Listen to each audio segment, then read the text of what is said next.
this is very interesting. I've never ridden a brand new bike before. Just picked this up from the shop and it had 1.7 miles on its clock. It also has pretty much no fuel.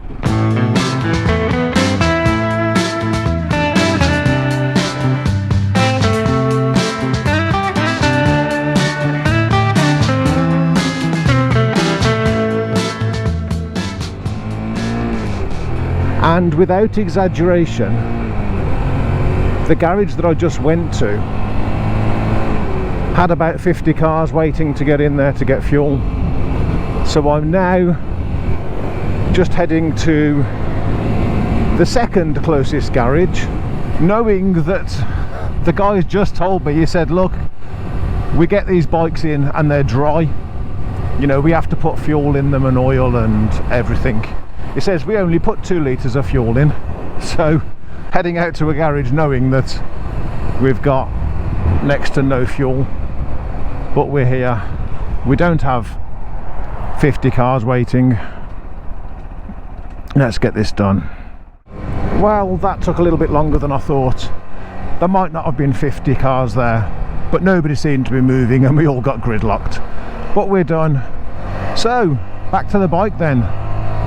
My first impressions of the Lexmoto LXS. So this is a 2024 registered bike. It was literally registered this week, and I believe they call this the 2019 to 2024 LXS.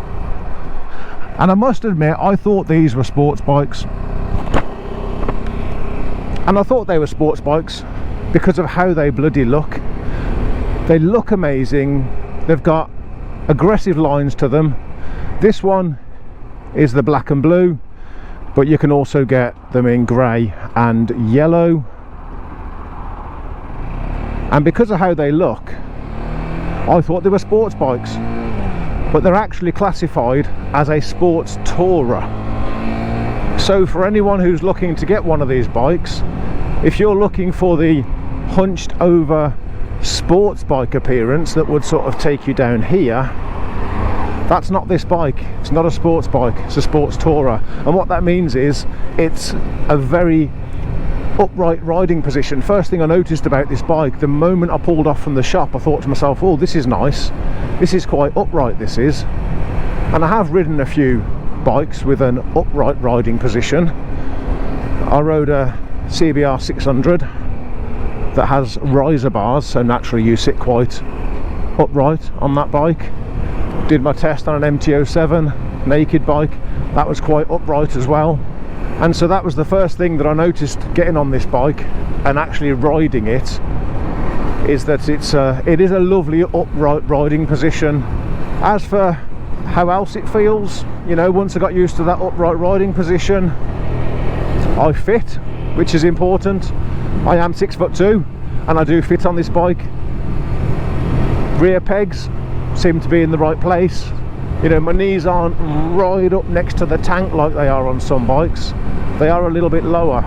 Other things I've noticed is these mirrors. Might not be a sports bike, but the mirrors are definitely sports bike like. You can see lots of your elbow and not much of anything else. I guess it comes with the territory on some bikes, but they look nice. There's, again, that aggressive styling definitely carries round to the mirrors. I can make use of them because I'm used to moving my elbows out of the way. So as well as the look of this bike, the aggressive lines and just how bloody good it looks for what it is, you got the dashboard as well, and I must admit I love it. I am missing the analog rev counter, but that's a personal preference. I do love a nice big round chunky analog rev counter, and this bike's just too new for that. We've got a full electronic dash here, showing the revs at the top there, nice big fat speedo in the middle, and a gear indicator. I don't know who I need to thank. Obviously Lexmoto, but someone needs a big thank you for putting a gear indicator on a learner bike. Finally we got a gear indicator on a bloody learner bike. Thank you, thank you, thank you, whoever that was that decided that it would make perfect sense to give learners one less thing to think about by giving them a bloody gear indicator. It should always have been a thing. The key, I didn't think I would end up talking about the key when I'm talking about my first ride and my first impressions of a new bike. I didn't think I'd be talking about the key, but Lexmoto decided that they didn't just want a key. They didn't want any old key like I'm used to, no. They wanted a key that looks like a flick knife.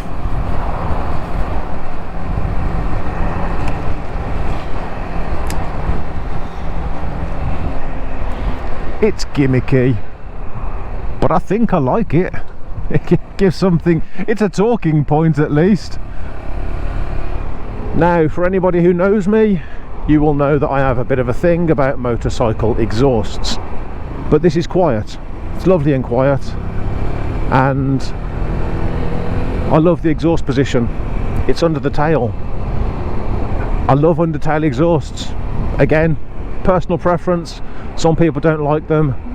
I bloody love them. Never seen one on a 125 before, but we've got one on this bike. So what's the price point on this bike then? £2,800 brand new. So this is my son's first motorbike, and when we were looking for one, we did have a look online. There was one of these for 1900, another one for 2 grand. In the end he decided to go with a new one. I think he's lucky. I think an 18-year-old getting a motorbike is fortunate. I'm biased, of course, I'm a biker. I want to see more bikers on the road. But at 18 to get a motorbike, you are fortunate. To get a brand new motorbike, even more fortunate. So as a first bike, as a learner bike, how do I think a learner is going to get on with one of these? Do I think, on a first impressions, do I think this is a good learner bike? I've got to say, yeah, absolutely. And I think a lot of that comes down to the riding position. Now, as I say, I'm 6'2". I can flat foot this incredibly easily. The seat isn't too high. I've seen some seats at, you know, 820, 830, 850 even. Seat height on this is 790. It's nice and light, this bike is. Being a 125, it was likely to be nice and light. But these aggressive, nice, stylish looking 125s we get nowadays, of course they have got a lot of fairings on them, a pretty frock if you will, but it all keeps the weight down. So again, to see this bike with a learner, yes, it's quite narrow actually for what it is. It's definitely not a overly burdensome bike.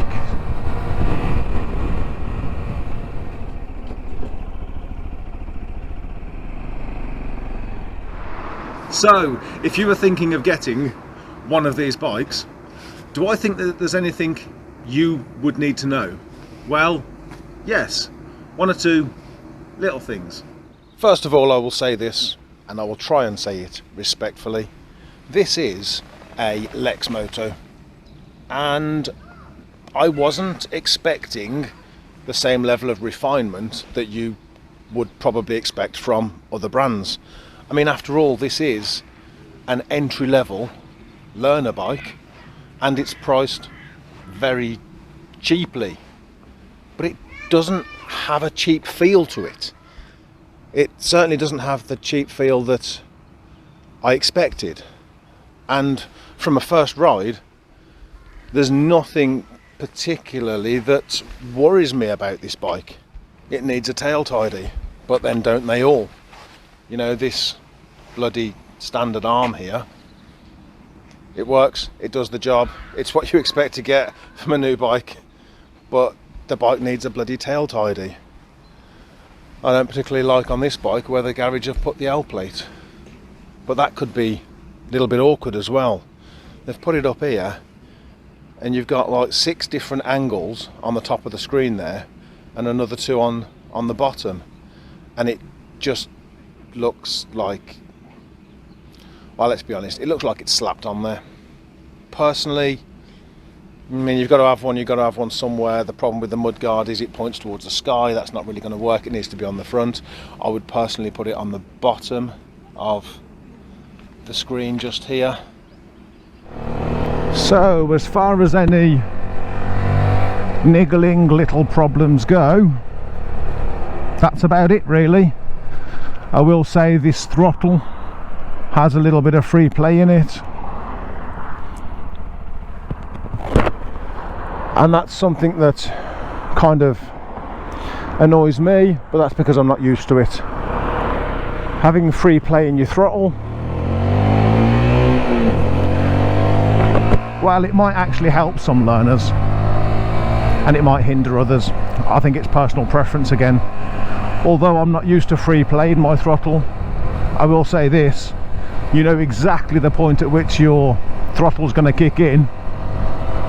So we may adjust that, we may not. But for a first ride on a bike priced so cheaply, it's been an absolute pleasure.